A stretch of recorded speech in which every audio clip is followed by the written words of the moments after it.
Bonjour à tous. Dans cette vidéo, nous allons apprendre à diviser des fractions. Alors, comment on divise par une fraction? Eh bien, la propriété est simple. Pour diviser par un nombre non nul, évidemment, je ne peux pas diviser par 0, ça revient à multiplier par son inverse. Et on a déjà appris dans une autre vidéo à trouver l'inverse d'un nombre. Alors, on va faire pour cela des exemples.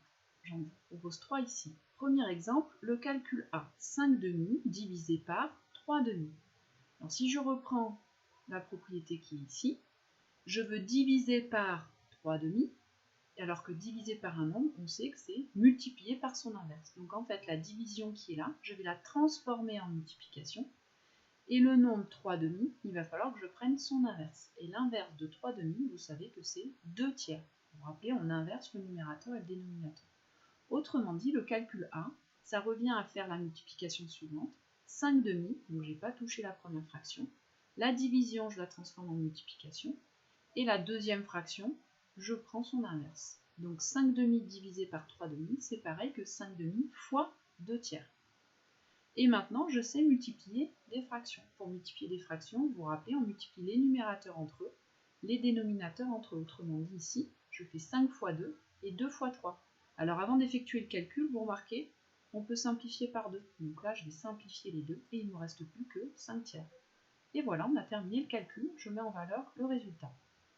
Deuxième calcul qui est là, eh bien, on va faire exactement pareil. Je vais transformer la division en multiplication, sachant que on va multiplier par l'inverse du nombre qui suit. Il va falloir que j'inverse la fraction moins 6 sur 14. Donc 12 septièmes divisé par moins 6 sur 14, eh bien, ça revient à faire 12 septièmes fois 14 sur moins 6. J'ai inversé la deuxième fraction. Et vous voyez que la première n'a pas changé. Maintenant, je sais multiplier des fractions. Donc, je regarde ici. Je fais attention au signe. Vous voyez que le signe du résultat, comme j'ai qu'un signe moins, le résultat sera négatif. Et ensuite, je multiplie les numérateurs entre eux, 12 fois 14, et les dénominateurs entre eux, 7 fois 6. Le moins, je vais reporter devant ma fraction.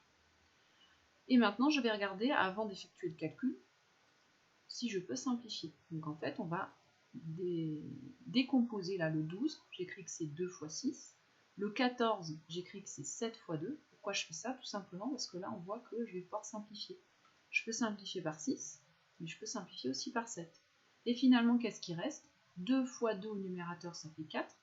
Et au dénominateur, il ne reste plus rien, mais il reste 1. Donc moins 4 sur 1, c'est-à-dire le nombre entier moins 4. Et voilà, on a terminé ce calcul B. Dernier calcul, le calcul C. J'ai 13 cinquièmes divisé par 3. Je fais exactement la même règle. Je vais multiplier par l'inverse de 3. L'inverse de 3, vous savez que c'est 1 tiers. Donc j'ai 13 cinquièmes fois 1 tiers.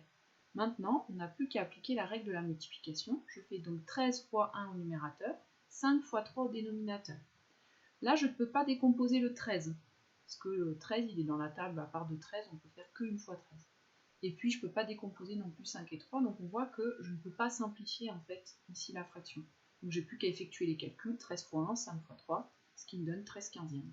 Et voilà, calcul C terminé.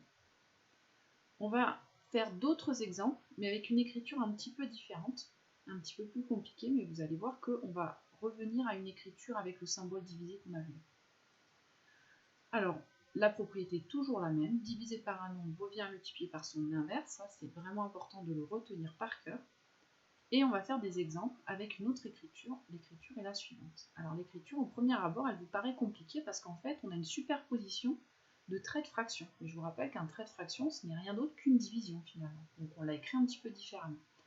Ce qu'il faut repérer ici, c'est le symbole divisé qui est en face du égal. Vous voyez là, celui qui est en face du égal, c'est la division de trait de fraction principale.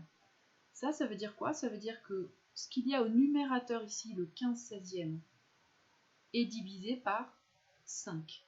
Donc en fait, cette écriture-là, si je veux la réécrire en ligne avec le symbole divisé, je vais l'écrire comme ça. 15 16e divisé par 5. C'est ce que j'ai écrit ici. Et après, on va faire exactement comme tout à l'heure. C'est-à-dire diviser par un nombre, c'est multiplier par l'inverse. Donc si je veux diviser par 5, il va falloir que je multiplie par l'inverse de 5, c'est-à-dire un cinquième. Donc 15 16e fois un cinquième. J'applique la règle de la multiplication. 15 fois 1, 16 fois 5. Je décompose le 15, on voit que 15 c'est 5 fois 3, donc là je peux décomposer ici. J'ai pas besoin de décomposer 16, hein, même si je sais que c'est 2 fois 8 ou 4 fois 4, parce qu'en fait, je n'ai rien qui est dans la table de 8, ni de 2, ni de 4. Donc, c'est pas la peine de le décomposer, on ne pourra pas simplifier. Par contre, là, je vois que je peux simplifier par 5. Donc, j'enlève les 5, et il ne me reste plus que 3 16e. Voilà, ici, c'est terminé. Dans le calcul E, le trait de fraction qui est en face du égal, c'est lui le trait de fraction principal. Donc, quand je l'écris comme ça veut dire quoi? Ça veut dire que c'est ce qui est au-dessus du trait de fraction principal, moins 2, qui est divisé par 5 sur moins 9. Donc je l'ai réécrit en ligne, pour mieux comprendre, moins 2 divisé par ce qu'il y avait au dénominateur.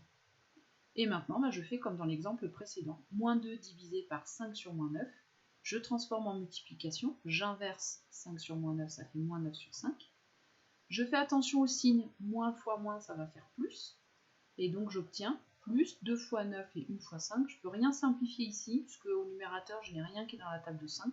Donc j'obtiens 18 cinquièmes et c'est terminé. Et enfin, dernier exemple, c'est exactement pareil. Je regarde le trait de fraction qui est en face du égal. C'est celui-là le trait de fraction principal. Ça veut dire que c'est 18 cinquièmes divisé par moins 10 tiers. Je l'écris en ligne pour que ce soit plus facile à comprendre, comme ceci.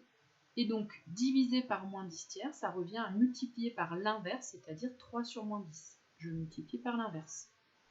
Ensuite, je fais attention au signe du résultat. J'ai qu'un signe moins qui intervient, donc mon résultat sera négatif, je peux mettre le moins devant. Et après, je fais 18 fois 3, 5 fois 10, ici. Alors, je vais regarder, je vais pouvoir décomposer parce qu'on voit que 10, c'est 2 fois 5, c'est dans la table de 2. Et 18 aussi, c'est dans la table de 2, c'est 2 fois 9. Donc, on va pouvoir décomposer pour pouvoir enlever ici le 2. Je ne peux rien enlever d'autre, donc maintenant j'ai plus qu'à faire le calcul.